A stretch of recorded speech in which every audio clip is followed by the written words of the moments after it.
Can't show you the making because it's not made yet.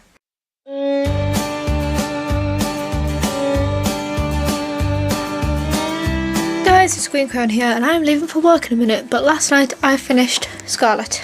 I really enjoyed this.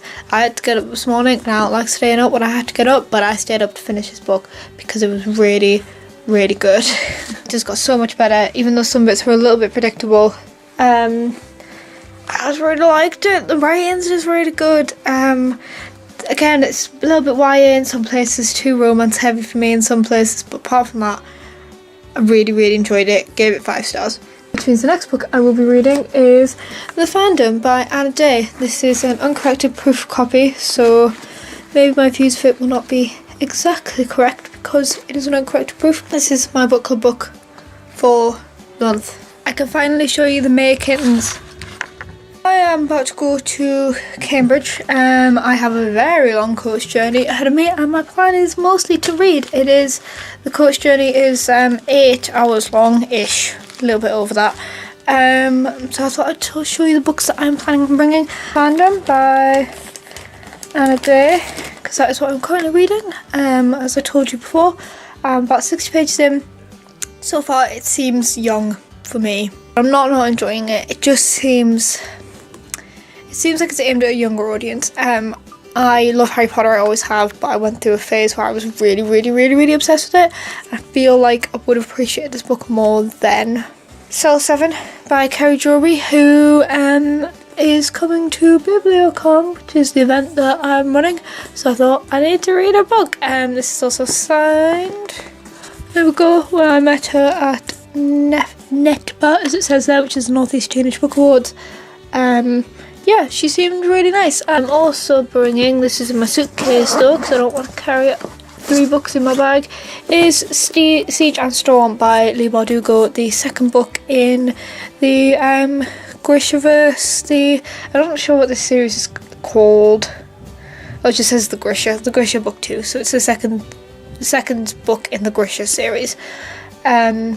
Yeah, I really enjoyed the first one and I'm trying to make some headway in the series that I started last year because I started a lot of series but then I didn't finish them, so I'm bringing this. I don't know if I will get to this. I don't even know if I will finish the first book that I've brought, but I know that I'm going to be spending a lot of time with Coach, so I want to have the option, so that is what I'm bringing with me.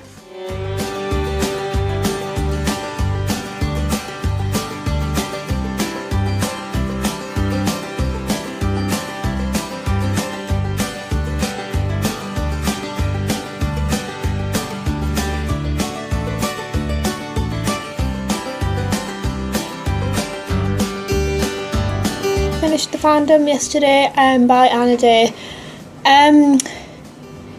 It was okay. I kind of played on a lot of tropes, but I don't think the tropes were the point. I think the bulk of the story was the point. That'll make sense if you've read it. It seemed like a book that I would have really liked when I was really into Harry Potter. I read an entire book yesterday. I read the entirety of Cell 7 by Kerry Jory. The concept was really good, but it feels a little bit forced.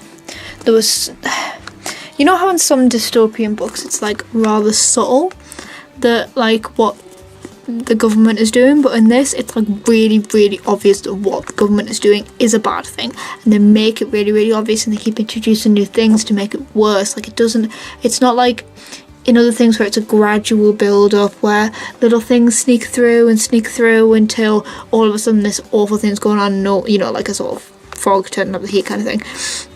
But this, it seems like all of a sudden the government is doing really bad thing that everyone knows is bad, but everyone ignores. But why do they ignore it when it's the public that is controlling it? And that's the point. The point is that the public controls it. So if the public controls it, why aren't they doing something about it? I am currently in a room in the Headley Centre at Findanda. For those who don't know what that is, it is a room fort on Hadrian's Wall in Hexham, north of England. I'm doing a 2-week excavation here, which is going to be great fun, hopefully. I haven't started yet, I've literally just got here. But I was just telling you that whereas I'm about halfway through Siege and Storm and I'm very much enjoying it, I have brought it with me. This is the book that I'm going to start reading because Obviously, this makes sense. It has been a week. I am home for the weekend from the excavations. I am exhausted. So tired. It's really, really, really hard work. So that being said, I haven't had that much time to read, but I've also gained a new book. One of the people who's staying at the Headley Centre with me, a woman called, actually I'm not sure, I'm not going to use her real name because she uses a pen name, so I'm not sure if she wants her real name associated with her pen name. But she writes lesbian fiction, and she told me about this, and I was like, what is it? I want to read it, please. And it has an archaeology base as well, so I was like, is this actually made for me? Like, oh my god. And she was like, I have a copy of all of the books with me. Do you want to read one? And I was like, yes, please. This is Starting Over by Jen Silver, which is not her real name, that is a pen name. And I am about 60 pages in, and so far I am enjoying it. It is not the type of thing I usually read at all. You guys know how I feel about romance, and this is heavy romance, but do you know what? It's kind of fun. Like, it's not romance in the way that YA injects romance into books, and it's lesbian romance, and honestly that changes things massively. I'm not gonna lie, that does change things massively. And also for BiblioCon, the book convention that I run, I've been contacting publishers to ask for promotional material to give people, to give publishers a chance to advertise and things like that. So I just want to show you the stuff that we got. A pack of bookmarks here, The Weight of a Thousand Feathers by Brian Conhan, Skylarks by Karen Gregory, this little postcard for it. One is the Sarah Crowsan, who I hadn't heard of. New book, so that's the poster for that. Gorgeous Sarah J. Maas poster for the Court Stones and Roses series. And we got some samplers, one from Barrington Stoke Press. This has some, let me flick through, some samplers of like, I can't really show you this very well. So like a couple of pages from a couple of books. Oxford University Press, we have this sampler of Blacklight Express. It's a really good quality sampler actually. I'm back from my second week. I want to show you all of the promotional things that we've gotten from publishers for BiblioCon and surrounding events, Gateshead Ryan BookCon and whatever. However, this is all the stuff that we got. So, unfortunately I can't show you this all. It was just far too much. But rest assured that most of these are books. This box here is all YA books, including some ones that I want to keep, like that one. We have some tote bags. These are full of other books as well. This is a box of just like 35 of the same book. I can't remember what this is. I've sort of mixed everything up together. I think that's that was some books and some leaflets and things. We've got some more like postcards to give out and things. So we have loads and loads of really good stuff. So thank you so much to everyone who sent me that. However, I cannot show you it all because there was just far too much. So if you want to see it, you just have to come along to the event and you can win/be given some of these books. I finished Starting Over by Jen Silver, which is the first book in the Starling Hill trilogy, which is the book I was talking to you about last week. I did not expect to enjoy this as much as I did.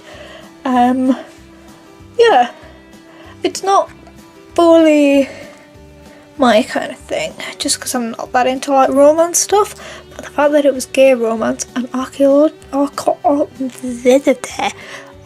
themed gay romance makes things a little bit different, I have to admit. So I think I'll be buying the next book of this, but not yet because I have a lot of books that I already own to read. It's been a bit of a weird reading month, but the first book that I finished was Scarlet in the Lunar Chronicles, and I finished this not even in this month because the way that the overlap from the videos, and I really enjoyed this. I cannot wait to continue with this series, but as I said, I don't have the next book of this. I'm trying to read books that I own, so maybe I probably won't be getting to it for a couple of months. The book I finished was The Fandom by Anna Day, which I think maybe I would have enjoyed a couple of years ago, not so much now. It was alright now, but I appreciated it as a good book, and I appreciated it as a book that I would have enjoyed. Even though I did read the full thing and I did moderately enjoy it, It was just, maybe it's better suited to me when I was 14. The next book I read in a day on a coach, and that is Soul 7 by Kerry Drury. It was a good plot, but it sort of felt a little bit 2D. Some of the plot points were a little bit forced. The characters,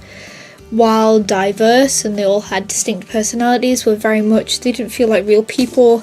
I did think I was sort of at a little bit of a disadvantage because I read it in one sitting. Sometimes I like to sort of live in the world for a little bit, for a week or so. And then I finished this, which I've just talked about, so I'm not going to talk about again. Between finishing this and finishing this, I got about halfway through, 182 pages into Siege and Storm, which I am loving. Really enjoying it. I say I got 182 pages in. I read 2 chapters this morning, and I was immediately thrust back into it, even though I haven't picked it up for 2 weeks. And I'm really looking forward to reading the rest of this. Between putting this down and picking this up, I started reading Vindolanda. Because I was at Vindolanda at the time doing excavation, it felt like I brought this book thinking this was the book that I was going to read while I was away, but then while there I met Jen. She gave me her book, so obviously I had to put this one down to read that because the author was there, like I needed to read it then. So when I finish Siege and Storm, I'm going to be reading Vindolanda. And I think that's everything. If you guys have any questions, then please leave them down in the comments. You will see this video same time next month, and the last Wednesday of every month these videos come out. But if you want to check out some other videos in the meantime, I have lots of reading theme videos that I did last year, and I have lots of other theme videos on my channel if you'd like to check them out. If you enjoyed, like and subscribe and all that jazz. New videos every Wednesday, but I've kind of just said that. Cool. Bye.